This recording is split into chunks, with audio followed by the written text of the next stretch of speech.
ಯಡೂರಿನ ಶ್ರೀ ವೀರಭದ್ರೇಶ್ವರ ದೇವಾಲಯದಿಂದ ಉಪರಾಷ್ಟ್ರಪತಿ ಸಿ.ಪಿ. ರಾಧಾಕೃಷ್ಣನ್ ಅವರು ಚಾಲನೆ ನೀಡಿದ ನಂದಿಸೇನೆ ರಥಯಾತ್ರೆಯು ಇಂದು ವಿಜಯಪುರ ನಗರಕ್ಕೆ ಆಗಮಿಸಿತು.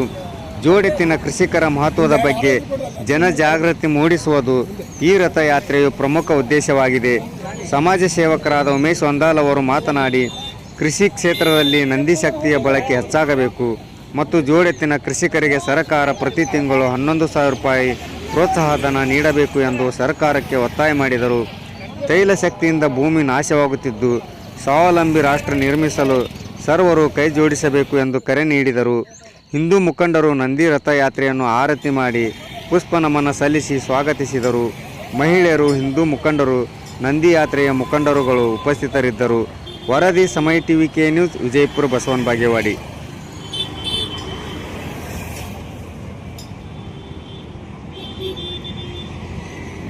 Yes.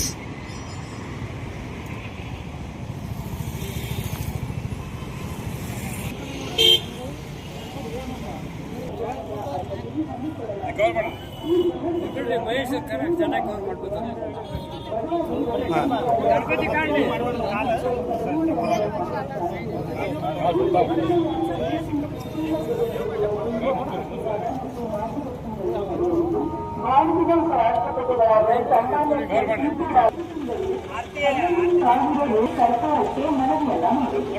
4 ಜೊಡಕಿನ ಕೃಷಿಕರು ನಿರ್ವಹಿಸ್ತಾ ಇರೋ ರಾಷ್ಟ್ರೀಯ ಜವಾಬ್ದಾರಿ ಬಗ್ಗೆ ಸಾರ್ವಜನಿಕರಲ್ಲಿ ಅರಿವನ್ನ ಮೂಡಿಸಿದೆ.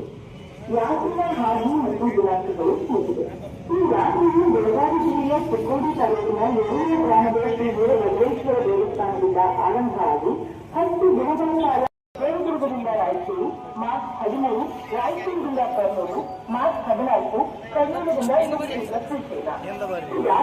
ಸಾಗುವ ದಾರಿಯಲ್ಲಿ ಕನಿಷ್ಠ 11,000 ಜೋಡಿಸಿನ ಬಂಡಿಗಳು ರಥದೊಂದಿಗೆ ಹೆಜ್ಜೆ ಹಾಕ್ತಾ ಇದೆ. 100ರಿಂದ 11 ಕಿಲೋಮೀಟರ್ माता की जय, गंगा माता की जय, महाराज की जय, महाराज की जय.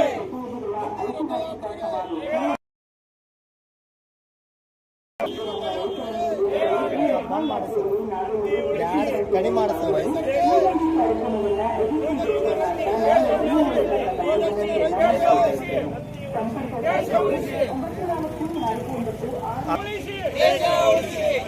भारत माता की जय, भारत माता की जय, जगत ज्योति बसवेश्वर महाराज की जय, जगत ज्योति बसवेश्वर महाराज की जय. हर हर महादेव, हर हर महादेव. ಹಿಂದೆ ಬರ್ರಿ. ನಂದಿ ಸೇನೆಗೆ ಜಯವಾಗಲಿ.